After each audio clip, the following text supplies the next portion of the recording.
Términos que Putin ha establecido para resolver este conflicto que creo ningún presidente estadounidense aceptaría jamás.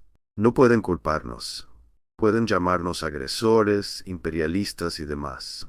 Pero para nosotros, Ucrania en la OTAN significa una amenaza existencial. Lo que el presidente Biden quiere es que Ucrania pierda la guerra bajo la administración de Donald Trump, no bajo la suya. Cuando la gente en Occidente dice que Putin nunca usará armas nucleares, están equivocados. El presidente Trump, durante toda su campaña, ha dicho que resolverá el conflicto en cuestión de 24 horas. Y entiendo que tal vez sea algo figurativo. Pero ¿cuál es la perspectiva de resolución del conflicto en Ucrania en este momento? Bueno, daré algunas palabras y luego cederé la palabra al profesor Duggan.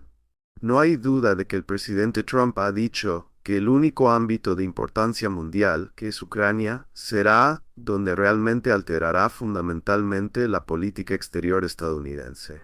Y eso es en ese conflicto. Y como mencionaste, dice que lo resolverá muy rápidamente. Yo no creo que lo resolverá tan rápidamente.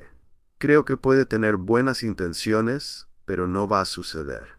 Y la razón es que tendría que aceptar los términos que Putin ha establecido para resolver este conflicto. Términos que creo que ningún presidente estadounidense aceptaría jamás. Específicamente, Putin ha dicho que antes de siquiera empezar a negociar, esto es, antes de comenzar las negociaciones para llegar a un acuerdo de paz con Occidente, y aquí hablamos principalmente de Estados Unidos y Ucrania tienen que aceptar dos condiciones. Primero, que Ucrania nunca estará en la OTAN, ni de jure ni de facto. Que Ucrania será un estado neutral, genuinamente neutral. Y además, que Occidente y Ucrania deben aceptar que Crimea y los 4 oblasts que los rusos han anexado ahora están permanentemente perdidos, que son parte permanente de Rusia. Y nuevamente, Putin está diciendo, antes de que siquiera comience a negociar para llegar a un acuerdo de paz, deben aceptar esas dos condiciones. Me cuesta imaginar que Estados Unidos, incluso el presidente Trump, acepte esas dos condiciones. Me cuesta imaginar que los ucranianos acepten esas dos condiciones.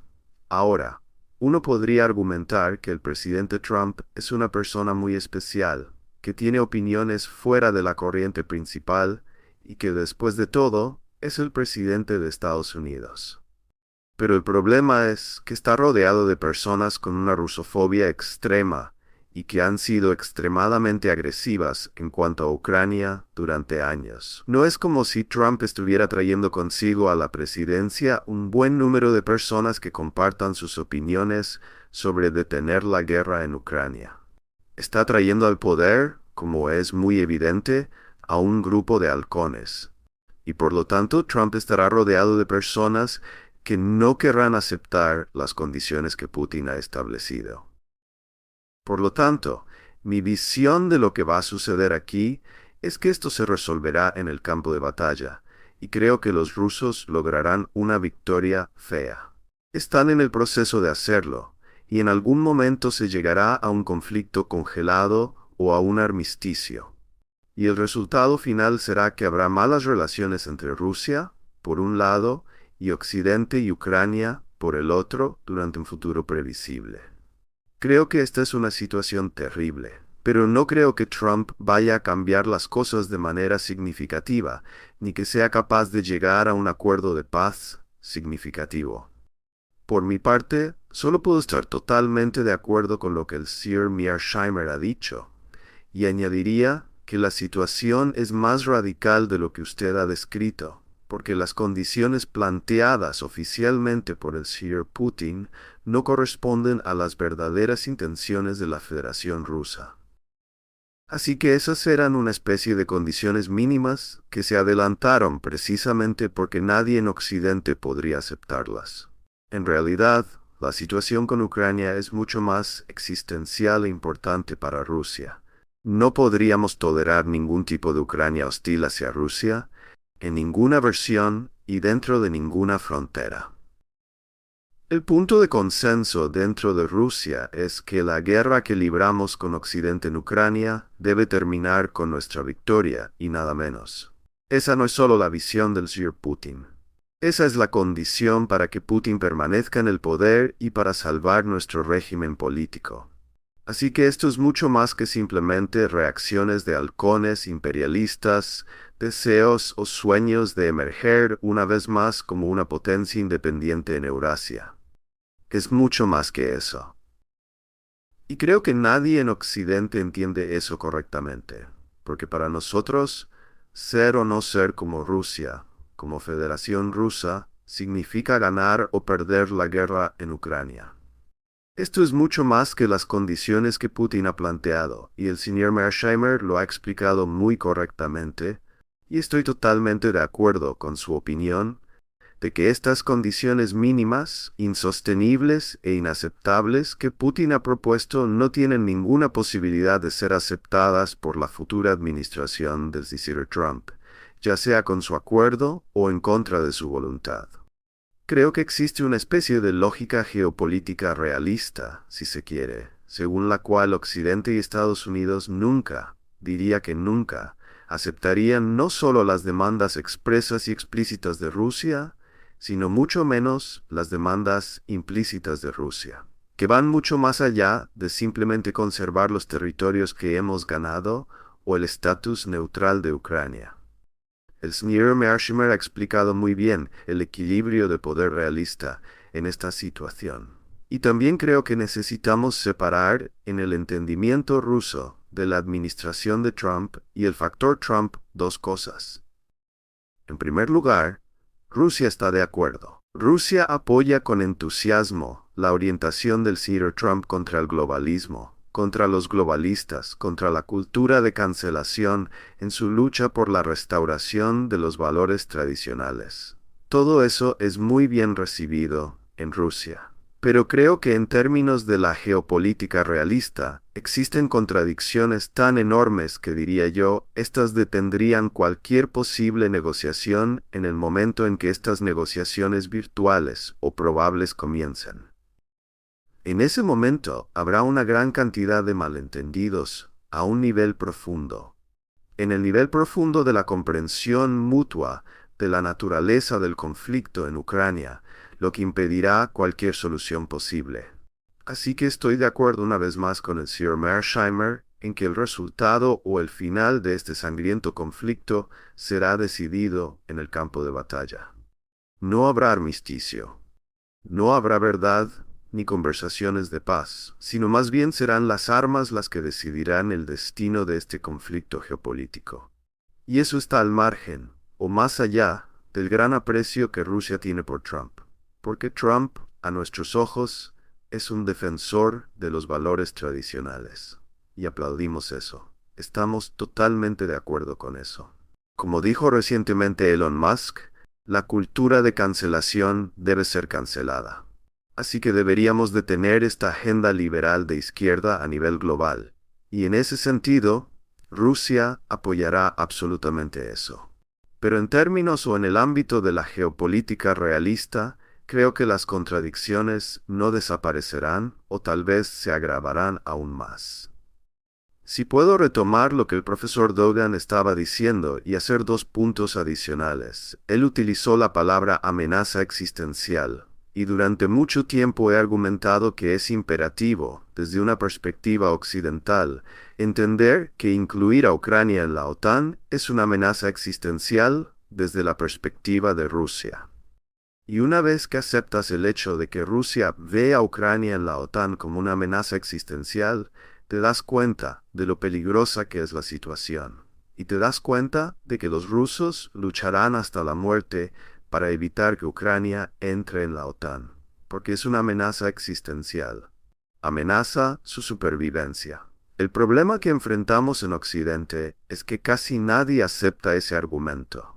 Y dirán que la expansión de la OTAN no es una amenaza existencial para Rusia. Creen que lo que está sucediendo aquí es que Putin es simplemente un imperialista. Es un agresor de la vieja escuela. Quiere crear una gran Rusia incorporando a Ucrania.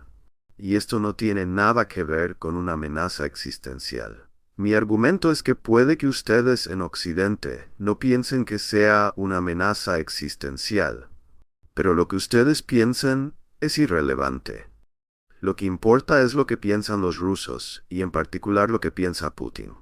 Y los rusos han dejado muy claro, en mi opinión, desde el principio, que Ucrania dentro de la OTAN es inaceptable. Es una amenaza existencial. Sin embargo, seguimos hablando de llevar a Ucrania a la OTAN, número 1. Y número 2. Si no hablamos de llevar a Ucrania formalmente a la OTAN, hablamos de crear una situación en la que Ucrania sea un miembro de facto de la OTAN, donde exista una relación de seguridad fuerte entre Occidente, especialmente Estados Unidos, y Ucrania. Esto vuelve locos a los rusos. Ellos ven esto como una amenaza existencial, pero nos negamos a aceptarlo. Y si nos negamos a aceptarlo, y nos negamos a sacar a Ucrania de la OTAN de la mesa de discusión, nunca se llegará a un acuerdo. Y ese es un punto en el que creo que tanto el profesor Duggan como yo estamos de acuerdo. El segundo punto que haría es que, cuanto más presionamos para mantener una relación de seguridad estrecha entre Occidente y Ucrania. Este es el argumento de la OTAN de facto. Y cuanto más hablamos de una relación de jure, donde Ucrania sea formalmente incluida en la OTAN, más incentivamos a los rusos a capturar más territorio en Ucrania y a destruir Ucrania. Es completamente contraproducente desde el punto de vista de Ucrania. Sería en interés de Occidente y en el interés de Ucrania aceptar el hecho de que Ucrania no puede convertirse en miembro de la OTAN e ir a grandes esfuerzos para llegar a un acuerdo de paz genuino. Pero debido a que nosotros en Occidente nos negamos a aceptar el argumento que los rusos plantean de que Ucrania en la OTAN es una amenaza existencial, seguimos agitando esta amenaza frente a los rusos. Y el resultado final es que el conflicto continuará, y al final Ucrania será destruida. Terminará siendo un estado disfuncional y ruinoso, y perderá gran parte de su territorio a manos de Rusia. Y además, esto será una derrota humillante, no solo para la OTAN, sino para Occidente en sí. Así que lo que estoy diciendo aquí es que al negarnos a aceptar el hecho de que los rusos ven la expansión de la OTAN hacia Ucrania como una amenaza existencial, Occidente básicamente se ha disparado en el pie y ha destruido a Ucrania en el proceso. Así que estoy totalmente de acuerdo con eso. Como mencioné hace algunos años, Occidente ha dejado de pensar en términos realistas. Entonces, ¿qué es el realismo en teoría o práctica? Significa que no solo puedes imaginar tu propia posición en el equilibrio de poder y las relaciones internacionales, sino que también tomas en consideración la posición del otro. Puedes pensar de esta manera, pero el otro piensa de manera diferente. Como realista, colocas en la balanza ambas posiciones e intentas llegar a una solución racional basada en ellas. Tal vez sea cínico, tal vez esté fuera de la moral, pero el realismo en las relaciones internacionales es precisamente eso. Evalúas la capacidad real, la posibilidad real del otro, y tomas eso en consideración en el cálculo de tus intereses nacionales. Eso comenzó con Morgenthau y Carr en las relaciones internacionales. Esa es una línea ininterrumpida de pensamiento realista, y creo que el señor Mearsheimer lo ha explicado excelentemente. Todo está completamente claro. Si consideras a Rusia como un objeto en las relaciones internacionales, podrías decir, debemos castigarla, debemos restringirla, debemos derrocar a Putin, y así sucesivamente. Pero si aceptas que no es solo un objeto, sino un sujeto, entonces comienzas a considerar, explorar y estudiar su perspectiva subjetiva. Y en esta perspectiva subjetiva aparece precisamente lo que el Sr. Mearsheimer ha definido absolutamente claro como una amenaza existencial. Y eso es así para nosotros. Pueden culparnos, pueden llamarnos agresores, imperialistas y demás. Pero para nosotros, Ucrania en la OTAN significa una amenaza existencial. El Sr. Mearsheimer mencionó algo muy importante sobre la lucha a muerte. Si la amenaza existencial se percibe como tal en los ojos de un sujeto con poder nuclear, como Rusia, la muerte no solo significa la muerte de Rusia o Ucrania. La muerte, en el caso de que se involucre una potencia nuclear, también puede significar la posible muerte de Europa Occidental o Estados Unidos. La muerte significa la muerte para todos. Y eso es precisamente lo que el señor Putin quiso enfatizar hace algunos años, cuando afirmó claramente que un mundo sin Rusia no sería tolerado por Rusia. Esa es la naturaleza y la dimensión profunda de una amenaza existencial. Si algo te amenaza existencialmente, podrías preferir destruirlo todo, el universo, la vida en la Tierra, la humanidad, a todos. Pero tú deberías salvarte a ti mismo. El precio, en el caso de una potencia nuclear con armas capaces de destruir la humanidad, es muy alto. Tal vez se pueda decir que eso es una locura, que es antihumano. Algo por el estilo, tal vez. Pero esa es una evaluación moral, una evaluación ética de lo que está sucediendo. Pero en el nivel de entendimiento realista mutuo sobre lo que consideramos una amenaza existencial, deberíamos tomar eso en consideración. Por ejemplo, si Rusia invitara a México a una alianza militar con Rusia, y México al mismo tiempo reclamara la restauración de Texas y otros antiguos territorios españoles dentro de Estados Unidos, entonces podrías imaginarte qué tipo de amenaza existencial representaría eso para nosotros. No estoy hablando aquí como el Mr. Mearsheimer. No estamos hablando de moralidad, de liberalismo ni de valores. Estamos hablando de intereses. Aprecio mucho. He estudiado las ideas del señor Mearsheimer sobre el realismo ofensivo. Estoy completamente de acuerdo con esta línea de pensamiento. Tal vez se pueda criticar eso o aceptarlo, pero es una exposición absolutamente brillante de lo que está sucediendo en la realidad.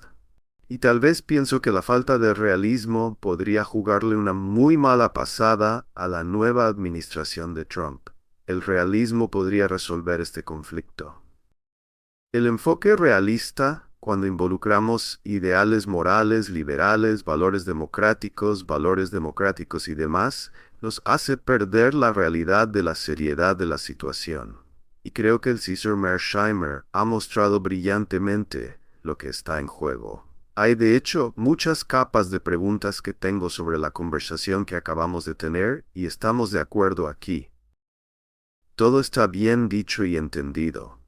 Pero ¿cuántas personas crees? Supongo que dirigiría una pregunta al profesor Mearsheimer primero. ¿Cuántas personas en los Estados Unidos realmente entienden lo que estamos discutiendo aquí? Porque se trata de una lucha de perspectivas, ¿verdad? Así que puedes argumentar, oye, somos un hegemón benigno, no hay nada de qué preocuparse.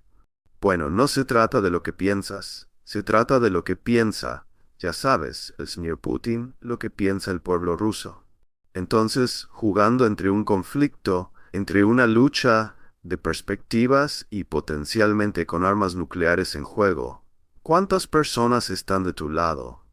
¿Cuántas personas entienden tu perspectiva en América? Y además, para dar seguimiento, ¿por qué las recientes provocaciones? ¿Por qué la reciente escalada? Es decir, bajar la edad militar en Ucrania y permitir que Ucrania use misiles de largo alcance fabricados en Estados Unidos por parte de la administración Biden justo antes de que él deje el cargo. ¿Por qué? Creo que es justo decir que casi ningún estadounidense acepta mis puntos de vista sobre el conflicto en Ucrania. Y lo que realmente está sucediendo aquí, para usar la retórica que el profesor Duggan estaba utilizando, es que es casi imposible para la mayoría de los estadounidenses ponerse en los zapatos del otro. En otras palabras, los responsables de la política estadounidense, las élites de la política exterior estadounidense, no son buenos para pensar en cómo los rusos podrían ver a Ucrania en la OTAN. Ellos tienen sus propias opiniones, que creen son las opiniones dominantes. Esto se captura en un comentario muy famoso de Madeleine Albright a finales de la década de 1990, cuando dijo, «Somos la nación indispensable, nos elevamos más y vemos más lejos». Solo piensa en esos comentarios. Nosotros, Estados Unidos, somos especiales, somos excepcionales, nos elevamos más y vemos más lejos. Esto es una forma de decir, sabemos lo que es mejor para todos los demás. Tenemos la solución aprobada. Y lo que realmente está sucediendo aquí es que cuando terminó la Guerra Fría y Estados Unidos ganó esta tremenda victoria, terminando como el unipolar, el estado más poderoso del sistema, con esta ideología liberal, pensamos que podíamos difundir el liberalismo por todo el mundo. Lo que es una manera de decir que pensamos que habíamos ganado, no solo geopolíticamente, sino ideológicamente. Y estábamos en una posición en la que podíamos hacer que todos los demás estados del sistema se convirtieran en democracias liberales como Estados Unidos. Y estábamos tan llenos de confianza de que podíamos moldear el mundo a nuestra imagen, que caímos en una situación donde nos resultó imposible prestar atención seria a lo que otros estados decían. Y por cierto, esto no es solo Rusia, también es China. Estados Unidos pensó que sabía lo que era mejor para China. Eso es de lo que se trataba la política de compromiso hacia China. Hacer que China se pareciera a Estados Unidos. Y por supuesto, Estados Unidos quería hacer que Rusia se pareciera a Estados Unidos.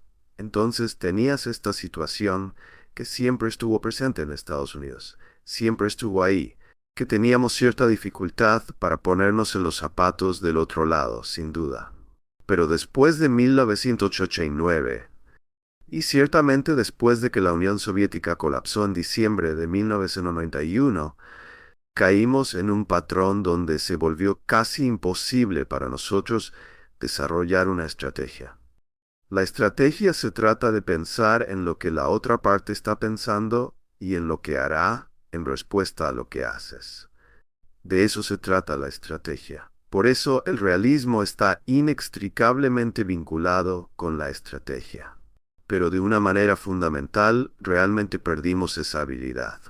Por lo tanto, cuando los rusos dijeron esto es una amenaza existencial, y lo dijeron una y otra vez, no es como si solo pudieras mirar un discurso, donde Putin dijo que llevar a Ucrania a la OTAN es una amenaza existencial. Putin lo dijo millones de veces. Es una locura. Todas las élites rusas dijeron lo mismo, pero nos negamos a creerlo. Y es porque creemos. Y creo que esto sigue siendo cierto, que somos la nación indispensable.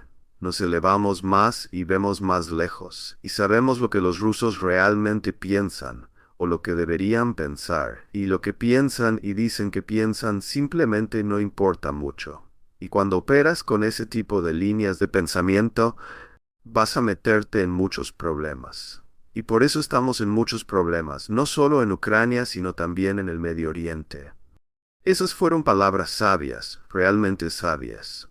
Y yo diría que certificaría que en 2005 estuve en Washington hablando con el señor Brzezinski, el señor Zbigniew Brzezinski.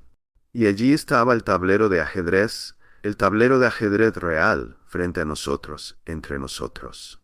Y le pregunté al señor Brzezinski, ¿cree usted que el ajedrez es un juego para dos jugadores?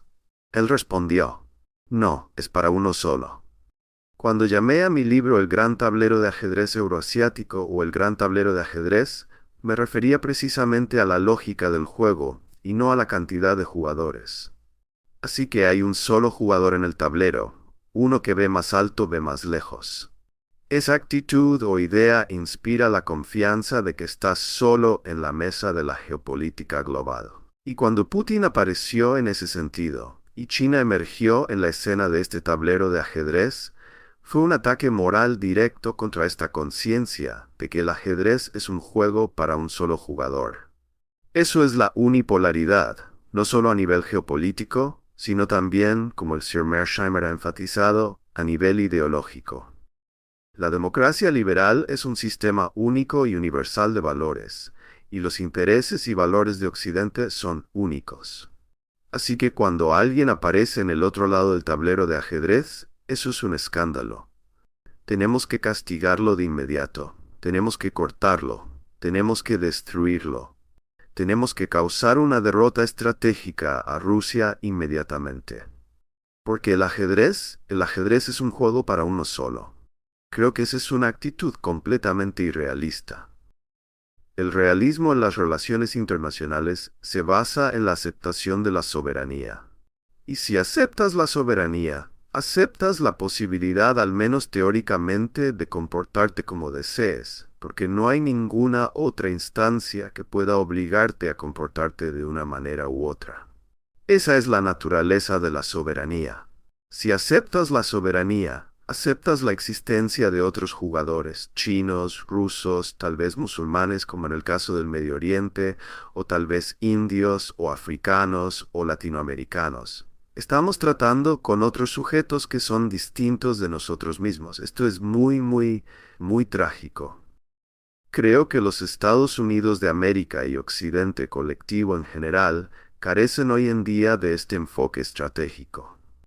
Con la existencia o la presencia de este enfoque estratégico, podríamos imaginar soluciones mucho más fáciles para algunas crisis en el mundo que parecen irresolubles, aceptando la multiplicidad o diversidad de jugadores y civilizaciones. Como Huntington ha planteado, creo que todo sería mucho más fácil de resolver. Estamos discutiendo dentro de un marco donde vivimos bajo la dictadura de la democracia liberal liderada por Estados Unidos, tan llena de sí misma que no ve cómo, ya sabes, las personas de otras partes del mundo, los líderes de otras naciones soberanas, también pueden tener un cerebro propio. Pero existe también una posibilidad. Y esta es una pregunta que un amigo mío me dio antes de que comenzara la conversación. Él es un defensor de la democracia liberal. Su pregunta es, ¿estamos acaso dando demasiado crédito a los Estados Unidos, como si fueran el maestro titiritero que orquesta todo detrás de escena?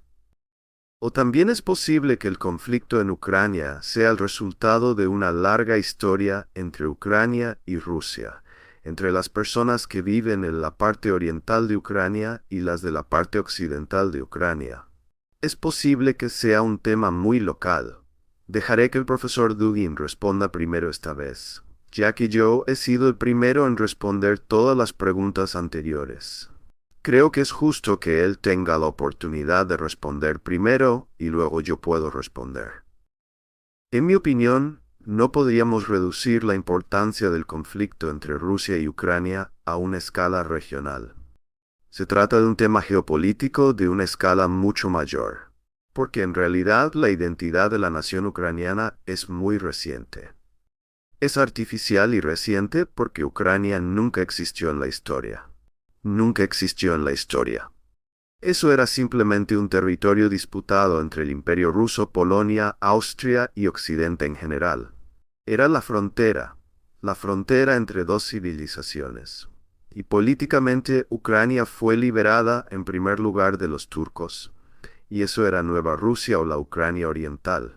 Ese era un territorio que pertenecía a los turcos, al Imperio Otomano, y no a algún supuesto Estado ucraniano imaginado. No existía nada de ese tipo en la historia.